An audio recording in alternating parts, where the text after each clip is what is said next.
네, 안녕하세요. 반갑습니다. 1월 22일 NBA 분석 방송 시작해 보도록 하겠습니다. 자, 일단 오늘도 저희 방송 찾으신 모든 형님들 다들 감사드리고요.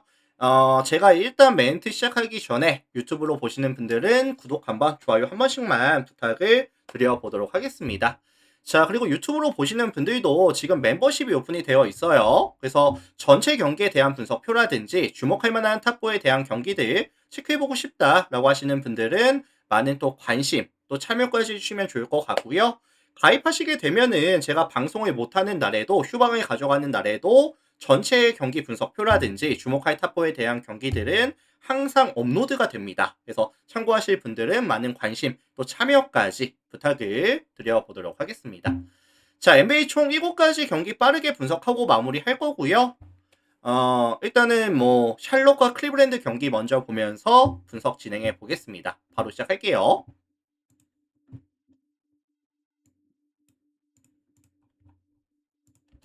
자, 홈팀 샬롯이 원정 5연전을 3승 2패, 나쁘지 않은 성적을 기록하면서 원정 5연전을 끝내고 왔거든요. 이번 시즌 샬롯 같은 경우에는 공격에서의 지표가 나쁜 팀은 아닙니다. 경기당 득점이 116.42득점, 리그 전체 16위에다가 오펜시브 레이팅 역시도 115.7을 기록하면서 리그 전체 12위. 최근 5경기에서는 평균 득점이 124득점까지 증가하는 추세를 보여주고 있고요. 뭐 라멜로 볼부터 뭐 크누펠, 밀러, 브리지스 전체적인 이런 슈터들에 대한 슛감이 많이 올라와 있는 데다가 디아바테라든지 칼크 브레너 활용한 세컨 찬스에 대한 강점 나와주면서 사실 득점에 대한 지원이 되게 잘 되고 있거든요. 야투도 전체적으로 터져주고 있는 구간이기도 하고요. 그리고 사실 클리브랜드 같은 경우에는 이 3점 라인에서의 수비 자체가 이제 약점으로 분류가 되는 팀이다 보니까 아마 샬럿에 대한 득점에 대한 기대값은 유지가 되든지 조금 더 높은 곳을 바라볼 수도 있지 않을까. 최근 클리브랜드가 수비가 잘 되고 있는 구간도 아니거든요, 사실. 자, 반면에 원정팀 클리브랜드입니다. 클리브랜드 같은 경우에는 최근에 이제 갈란드라든지 메릴이 빠지는 구간인데 그러다 보니까 미첼이 어쩔 수 없이 1번으로 올라갑니다. 미첼이 1번으로 올라가는 상황에서 뭐 타이슨, 웨이드, 모블리, 앨런까지 1번에서 5번을 구성하는 상황인데 최근에 클리브랜드의 주요 공격 옵션은 이제 미첼과 모블리, 앨런까지 활용한 투맨 게임. 이제 거의 뭐 픽앤롤 위주로 경기를 풀어갈 수밖에 없는 상황이죠. 이제 슈터들이 많이 빠져 있다 보니까 그게 강요가 되고 있기도 하고요. 근데 사실 샬롯 같은 경우에도 포스트에서의 이런 컨택 능력 자체가 뛰어난다든지 아니면 수비에서의 범위가 넓은 팀은 아니라는 점을 좀 감안해 봤을 때 클랜드가 이제 뭐 모블리 앨런 위주로 게임을 풀어간다 한들 저는 개인적으로 효율이 나온다라고 생각을 하거든요. 그래서 이거 종합해보면은 사실 공격 코트에서의 집중력이 조금 더 높고 야투가 터져주는 팀이 경기를 가져갈 것 같은데 저는 이거 237.5 기준 했을 때 다득점에 대한 가능성 정도만 언급을 드려보겠습니다. 누가 이기든 간에 화력전으로 진행이 될 것 같아요. 템포도 조금 빠를 것 같고.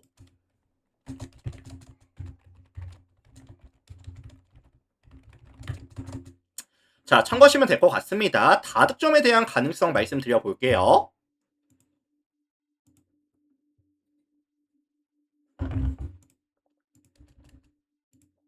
자, 다음 경기 보스턴이랑 인디애나 경기 보겠습니다. 보스턴 인디애나. 자, 일단은 지금 양 팀이 경기가 얼마 전에 있었어요. 1월 13일 날 경기가 있었거든요. 근데 그때 당시에는 인디애나가 홈에서 98대 96. 인디애나가 2점차 승리를 가져갔었던 기억이 있습니다.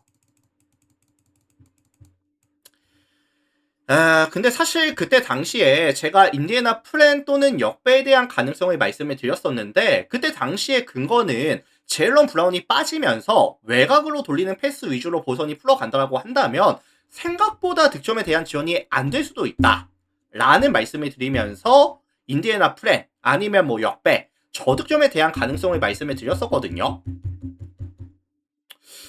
다만 내일 경기는 조금 양상이 다를 가능성이 높습니다. 왜냐면은 홈과 원정이 일단 바뀌었고요. 최근 인디애나의 득점에 대한 지원은 점점 줄어드는 추세에다가 외곽에서의 득점 지원도 점점 줄어드는 추세. 특히나 이 인디애나가 원정에서 게임을 가져갔을 때는 팀 야투 자체가 떨어지는 시즌이다 보니까 인디애나의 득점 기대값 자체를 높게 잡아주기가 조금 부담이 돼요. 자, 반면에 홈팀 보스턴 같은 경우에는 내일은 아마 제런 브라운이 출격 가능할 것으로 예상이 됩니다. 근데 이제 브라운이 출격이 가능하다면 사실 스페이싱에 대한 강점이 조금 살려줄 수 있거든요. 브라운이 이제 포스로 들어가면서 드라이브 들어가면서 외곽에서 조금 더 쉬운 찬스 나와줄 거고요. 아니면 브라운이 포스 들어갔을 때 인디애나가 사실 얘를 좀 막기에도 좀 애매하기도 하거든요. 그래서 저는 내일 경기를 봤을 때는 보선이 조금 복수를 가져갈 수 있는 경기가 되지 않을까? 라는 생각이 들고 있고, 인디애나의 득점 지원 자체가 전혀 안 될 가능성이 높아 보이고 템포 자체는 명확한 다운 템포가 되지 않을까. 종합해보면 보선 승 아니면 일방적인 경기 아니면 저득점에 대한 가능성까지 같이 언급을 드려보겠습니다. 참고하시고.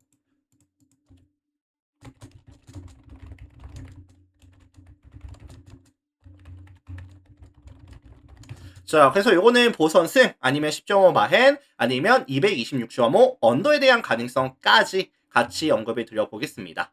자, 넘어갈게요.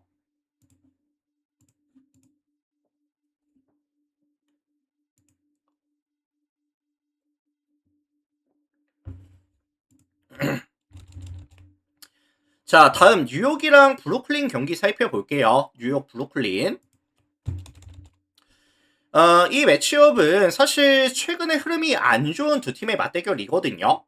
최근 5경기를 기준으로 했을 때 양 팀 다 지금 1승 4패 구간.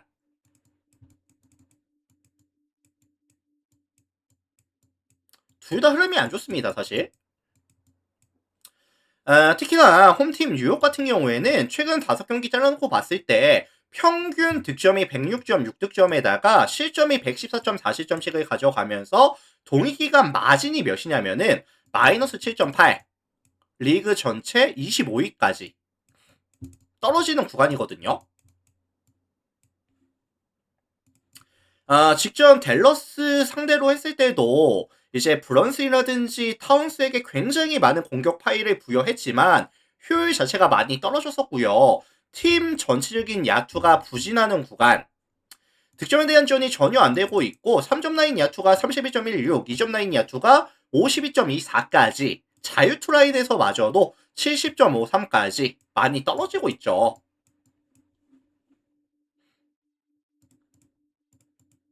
득점에 대한 지원은 안 되는데 외곽에서의 3점 억제가 안 된다는 리스크는 유지가 되고 있다 보니까 사실 공수 밸런스가 맞지가 않아요. 공격도 안 되고 수비도 안 됩니다. 자, 반면에 원정팀 브루클린 같은 경우에는 최근 긍정적인 이슈가 뭐죠? 파크7278님 추천 감사합니다. 일단 뭐 이걸로 데민이라든지 아니면 트레오레라든지 이제 핸들러로 조금 키워줘야 되는 그런 자원들이 최근에 핸들링에서의 조금 안정감이 생겼고 팀 전체적인 집중력이 많이 올라오면서 실책이 많이 없고요. 포지션이 웬만하면 마무리가 되고 있거든요. 특히나 외곽에서의 기회를 많이 잡고 있고 성공률도 잘 나와주는 구간. 다만 이제 공격에 대한 지표는 최근엔 나쁘지는 않지만 이런 뭐 제공권 확보적인 측면이라든지 아니면 이제 순수 컨택 능력이 좀 떨어진다는 부분 같은 경우에는 여전히 리스크로 남아 있기는 하죠. 자, 그래서 이거 종합해 보면은 사실 뉴욕 같은 경우에 최근 팀 전체적인 컨디션의 저하, 그다음에 최근 팀 전체적인 득점력이 많이 떨어지는 부분들. 근데 사실 브루클린을 만나서 야투에 대한 반등이 있을 수 있을지 사실 좀 미지수라고 생각을 하거든요. 오히려 원정팀 브루클린이 최근에 터져주는 외곽에 대한 지표를 근거로 가져가면서 약간 접전까지는 만들 수 있지 않을까 라는 생각이 좀 듭니다. 그래서 요거는 사실 접전 저득점에 대한 가능성을 말씀을 드려보고 싶고요. 템포 자체도 굉장히 다운 템포, 약간 이제 세트 오펜스 위주, 지공 위주 경기로 풀어갈 것 같아요. 브루클린 프렌 아니면 저득점에 대한 가능성까지 같이 말씀드려 보겠습니다.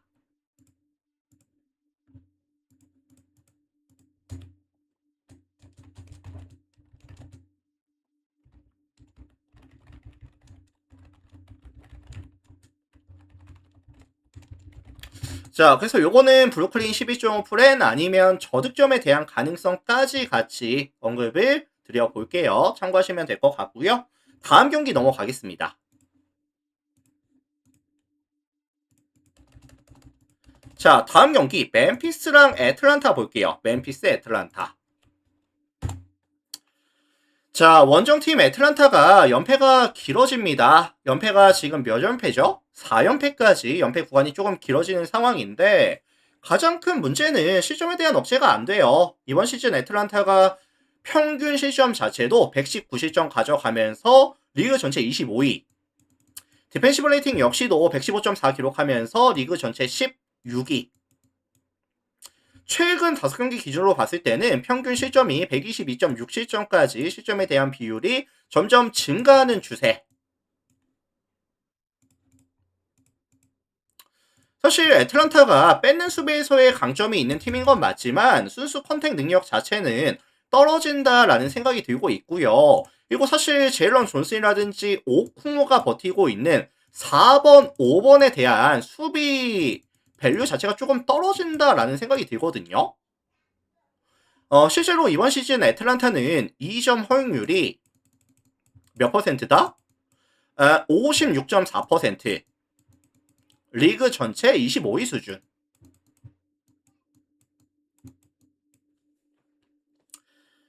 근데 이제 멤피스 같은 경우에도 사실 모란트가 복귀를 했고요.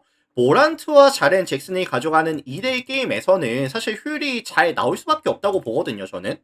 효율이 잘 나올 수밖에 없는 상황이고, 뭐 최근에 이제 뭐 코어드라든지 웨이스라든지 나머지 스팟업 자원들 같은 경우에도 야투가 터져주고 있습니다. 그래서 사실 애틀란타가 최근에 이런 팀 야투 같은 경우에도 많이 떨어져 있는 구간에다가 수비에서의 강점을 보여줄 수 있는 상황도 아니라고 한다면 저는 이게 애틀란타가 연패를 끊어낼 만한 근거가 좀 부족하다라는 생각이 들거든요. 그래서 요거는 뭐 멤피스 승이라든지 아니면 2.5 마헨 템포 자체는 빠른 템포로 이어갈 것 같다 보니까 다득점에 대한 가능성까지 멤피스가 생각보다 득점에 대한 기대치가 조금 높다라고 생각이 들어요. 뭐 최소한 120득점 이상 130득점 가까이도 가능하지 않을까 라는 멘트를 전해드리도록 하겠습니다. 자, 그래서 요거는 종합해 보면은 멤피스 승 아니면 이제 2.5 마행 가능성 아니면 239.5 오버에 대한 가능성까지 참고하시면 될 것 같습니다.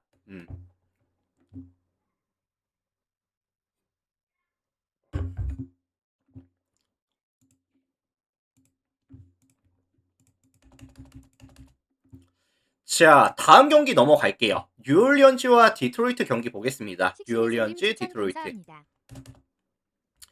자, 최근에 흐름이 전혀 다른 두 팀의 매치업이다라는 말씀을 먼저 드리고 싶은데 홈팀 뉴올리언즈가 최근 5경기에서 몇 승 몇 패? 1승 4패죠? 1승 4패고 그 다음에 디트로이트가 최근 5게임에서 몇 승 몇 패? 4승 1패죠? 홈팀 뉴올리언즈 같은 경우에는 일단 뭐 긍정적인 이슈는 허버트 존스의 복귀 이슈. 이제 사실 뭐 메디컬 리포트 상에서는 복귀가 될 가능성이 굉장히 높다라는 이슈가 있었고요. 만약에 허버트 존스가 복귀가 된다라고 한다면은 이 친구가 복귀함으로 인해서 공격과 수비에서의 밸런스를 충분히 맞춰줄 수 있는 능력이 되는 친구거든요. 이거 최근 뉴올리언즈의 경기 운영을 보시면은 수비 코트보다는 공격 코트에서 높은 에너지 레벨 게다가 이제 집중력을 보여주고 있는 상황인데 사실 뭐 윌리엄슨이라든지 퀸이 자신들이 직접 공격을 많이 가져가기도 하지만 컨트롤 타워로서의 역할도 괜찮아요. 그래서 최근에 외곽에서의 야투를 시도했을 때 성공률이 또 많이 올라가고 있습니다. 그리고 사실 디트로이트 입장에서는 가장 아쉬운 점이 뭐냐면은 수비 코트에서 가장 아쉬운 점이 뭐냐면은 파울 관리가 잘 안 된다든지 아니면 3점 라인에서의 이런 조금 적극성, 존 디펜스 위주로 수비를 가져가는 부분들, 순수 외곽이 터지는 팀을 만났을 때는 생각보다 실점을 많이 하기도 하거든요. 그래서 저는 이게 생각보다 뉴올리언즈가 외곽에서의 야투가 터져주면서 포스에서의 이런 자유투도 조금 많이 던져주면서 생각보다 득점에 대한 지원이 잘 될 가능성, 이건 좀 열어두고 싶습니다. 저는. 반면에 원정팀 디트로이트 같은 경우에도 사실 뭐 커닝햄과 두레닉 함께 가져가는 투맨 게임이라든지 아니면 뭐 최근에 해리스라든지 탐슨 같은 로빈슨 같은 이런 슈터들도 터져주고 있는 구간이다 보니까 뉴올리언즈 컨택 능력 감안했을 때 역시나 득점에 대한 기대값은 높을 수가 있겠죠. 그래서 요거는 사실 접전 다득점에 대한 가능성을 조금 말씀을 드리고 싶고요. 뉴올리언즈의 9.5 프렌이라든지 저는 이거 사실 3 포지션 안쪽으로 좀 들어올 것 같긴 하거든요. 233.5 오버에 대한 가능성까지 같이 언급을 드려보겠습니다. 뉴올리언즈 프렌 다득점 가능성까지 언급 드려볼게요. 자, 참고하시고 다음 경기 넘어가겠습니다.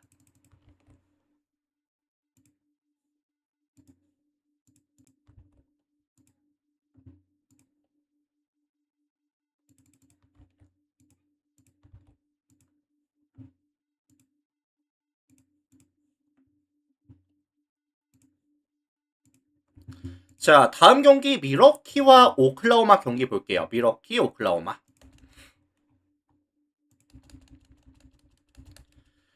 자, 이 매치업은 사실 다득점에 대한 선호도가 조금 높을 것 같아요. 왜 다득점에 대한 선호도가 높을 것 같냐? 최근 오클라호마가 득점에 대한 지원이 점점 증가하는 추세를 보여주고 있고요.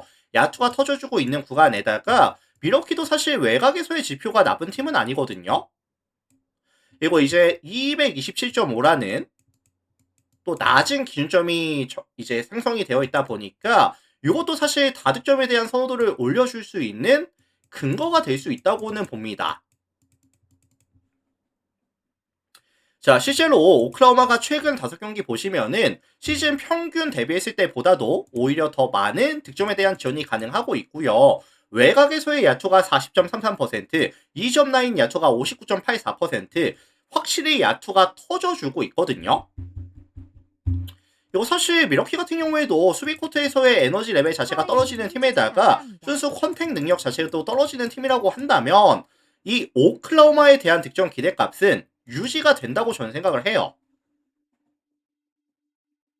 다만 홈팀 미러키 같은 경우에는 이제 케빈 포터가 출전이 안 될 가능성이 조금 높아 보이고요. 그리고 사실 미러키가 최근 실책에 대한 비율도 점점 증가하는 추세를 보여주고 있거든요. 그래서 아마 오클라호마는 미러키를 만났을 때 앞선에서부터 조금 타이트하게 수비를 가져갈 가능성이 높다고 봐요. 그래서 사실 포스까지 볼이 투입되기까지도 조금 어려울 거고 포지션이 마무리가 안 되면서 실책으로 끝나는 포지션이라든지 아니면 조금 시간에 쫓겨서 쓰는 좀 뭐 터프샷이라든지 이런 비율이 많이 늘어날 것 같거든요. 그래서 이거 종합해 보면은 기본적으로 다운 템포에다가 미러키의 득점 기대값은 최대한 낮게 잡아주고 싶은 그런 매치업이라고 저는 생각합니다. 뭐 냉정하게 말했을 때 세 자릿수가 안 될 수도 있다고 봅니다. 저는. 그래서 이거는 뭐 오클라호마 승 아니면 일방적인 경기 아니면 저득점에 대한 가능성까지 같이 언급을 드려볼게요. 참고하시고.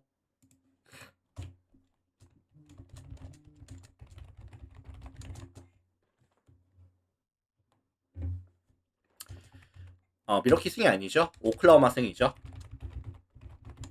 지성방님 추천 감사합니다. 자, 이렇게 참고하시면 될 것 같습니다. 다음 경기 넘어갈게요.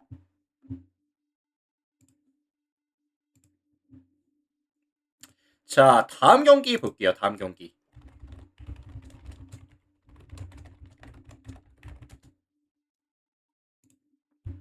자, 다음 경기 세크라멘토와 토론토 경기 보겠습니다. 세크 토론토.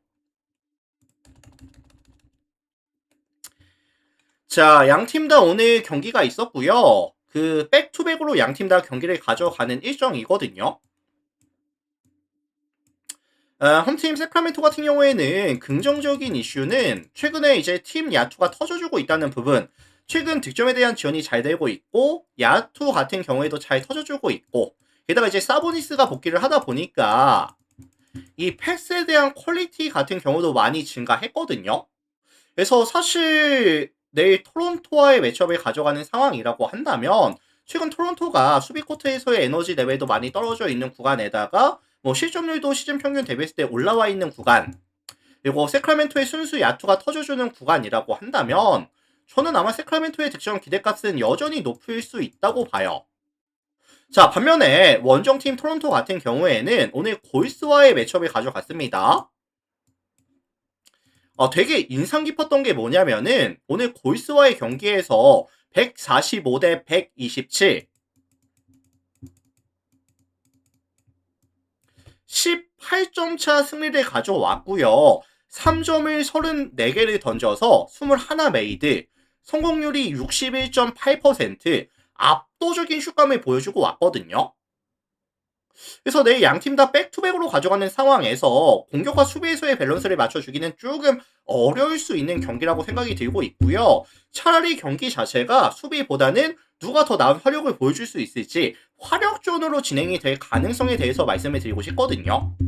224.5 기준 했을 때 다득점에 대한 가능성 정도만 언급을 드리면서 마무리 지어 보도록 하겠습니다. 근데 사실 난이도 자체는 좀 높다고 봐요. 쉽지는 않습니다.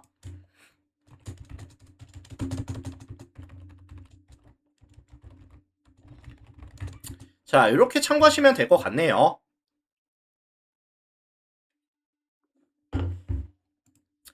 자, 이렇게 해서 오늘 총 7가지 경기 분석 멘트 한번 잘 진행해 봤고요. 오늘 저희 분석 멘트가 도움이 됐다든지 잘 들었다라고 하시는 분들은 나가시기 전에 유튜브 형님들 구독 한번, 좋아요 한 번씩만 눌러주시면 감사드리도록 하겠습니다. 구독, 좋아요 한 번씩만 눌러주시고요.